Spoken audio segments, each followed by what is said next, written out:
ମୁଁ ଭାବେ ବେଳେବେଳେ ମୋର ଭାଗ୍ୟ ଜଣେ ମା ତ ଜନ୍ମ ଦେଇଛି, ଏମିତି ଗୋଟେ ଦେଶରେ ଜନ୍ମ ହେଇଛି, ସେ ଆଉ ଗୋଟିଏ ମା। ଯେଉଁ ରାଜ୍ୟରେ ମୁଁ ବଢ଼ିଛି ଜୁହାର ପାଣି ପବନରେ, ସେ ବି ଗୋଟିଏ ମା। ତେଣୁକରି ଏମିତି ମାର ଗର୍ଭରୁ ଆସିକିରି ଆଜି ଏଭଳି ପ୍ରତିଭାମାନଙ୍କ ସାମ୍ନାରେ ଆଜି ମୋତେ ଦୁଇ ପଦ କହିବା ପାଇଁ ସୁଯୋଗ ମିଳୁଛି ମୋ ମନର କଥା, ୟାଠୁ ବଡ଼ ସୌଭାଗ୍ୟ ଆଉ କ'ଣ ହେଇପାରେ।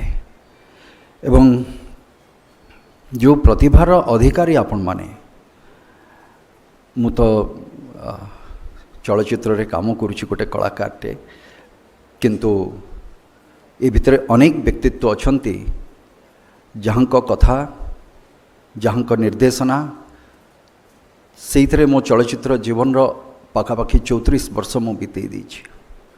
ତେଣୁକରି ଅନେକ ଅନେକ ସମ୍ମାନର ଅଧିକାରୀ ଆପଣମାନେ। ଆଜି ହୁଏତ ଆମେ କହୁଛେ 23, 24, 25ର ପୁରସ୍କାର ପ୍ରଦାନ, କିନ୍ତୁ ମୋ ପାଇଁ ଏ ଆପଣମାନଙ୍କ ଆଜୀବନ ସାଧନାର ଗୋଟେ ମାତ୍ର ଛୋଟିଆ ସ୍ମରଣିକା ଭଳିଆ ଏ କଥାଟିଏ। ତାକୁ କେହି ଭରଣା କରିପାରିବେନି। କୌଣସି ପୁରସ୍କାର ଏ ଦୁନିଆରେ ନାହିଁ ଯେଉଁ ସମ୍ମାନର ଅଧିକାରୀ ଆପଣମାନେ, ଯେଉଁ ଭଲ ପାଇବା, ଯେଉଁ ସମ୍ମାନ ଆପଣମାନଙ୍କର ରହିଛି, ମୁଁ ଭାବେ ଆପଣମାନଙ୍କର ସେ ଗୋଟେ ଗୋଟେ ଆଶୀର୍ବାଦରେ ମୁଁ ଭାବୁଛି ମୋର ଗୋଟେ ଜନ୍ମ ସାର୍ଥକ ହେଇଯିବ।